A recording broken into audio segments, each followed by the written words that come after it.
उदासीनता हृदय का ऐसा भाव है जहां हमें किसी बात में रुचि नहीं रहती। हम कोई कार्य करने के लिए उत्साहित नहीं होते। उदासीनता जब एक सीमा से बढ़ जाती है तो मन का रोग बन जाती है। मनुष्य जीवन से अधिक मृत्यु को पसंद करने लगता है। हम सब जीवन में कभी ना कभी उदासीनता का अनुभव अवश्य करते हैं। मन निराशा से भर जाता है और हम कार्य का त्याग कर बैठते हैं।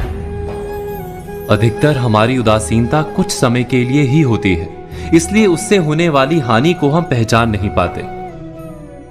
किंतु उदासीनता धीरे धीरे आदत का रूप धारण कर लेती है और हम बार बार उदासीनता के कारण हाथ में लिए कार्य अधूरे छोड़ देते हैं। क्या हमारे सबके साथ ऐसा नहीं होता? तो वास्तव में उदासीनता क्या है? इसका जन्म कहां से होता है? इससे छूटने का उपाय क्या है? उदासीनता वास्तव में मन की ऐसी स्थिति का नाम है जब हमें अपनी तकलीफों, अपनी कठिनाइयों का कारण बाहर दिखाई देता है। हम कहते हैं कि समाज बुरा है, नौकर या स्वामी गलत है, पति या पत्नी का बर्ताव अनुचित है, जीवन की परिस्थितियां प्रतिकूल है, वक्त हमारा साथ नहीं दे रहा, वगैरह वगैरह। और जब दुख का कारण बाहर होता है तो उसको बदलने का हमारे पास कोई मार्ग नहीं होता। क्या ये सत्य नहीं? हम समय को किस प्रकार बदल सकते हैं? परिस्थितियों में कैसे परिवर्तन ला सकते हैं हम?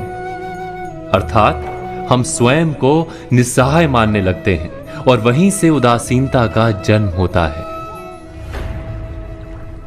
क्या ये सत्य नहीं? प्रश्न ये है कि क्या हमारी सारी विपदाओं का कारण बाहर है या स्वयं हमारे भीतर है?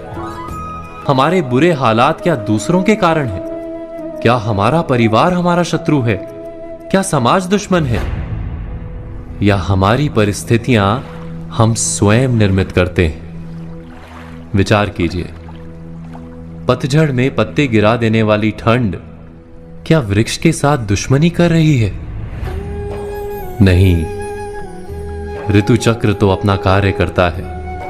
उसे पेड़ के साथ ना दुश्मनी है ना दोस्ती। ऋतु चक्र के अनुकूल हो जाना वृक्ष का कर्तव्य है। ठीक वैसे ही समाज कभी किसी व्यक्ति का ना मित्र होता है ना शत्रु। समाज को जिससे लाभ मिलता है समाज उसका मित्र बन जाता है। अर्थात समाज प्रतिकूल तब बनता है जब हम समाज के प्रतिकूल बनते हैं। वैसा ही व्यक्तियों के बीच में भी होता है। हम जिसे प्रेम करते हैं वो हमें प्रेम देता है, हम जिसे लाभ देते हैं वो हमें लाभ देता है। हमारे हालात बदलने के लिए हमें स्वयं अपने आप में परिवर्तन करना पड़ता है। इतना समझ लेने पर स्वयं में परिवर्तन करना कठिन नहीं। अर्थात जीवन में उदासीनता का कोई कारण ही नहीं, केवल अपने आप में परिवर्तन करना पर्याप्त है।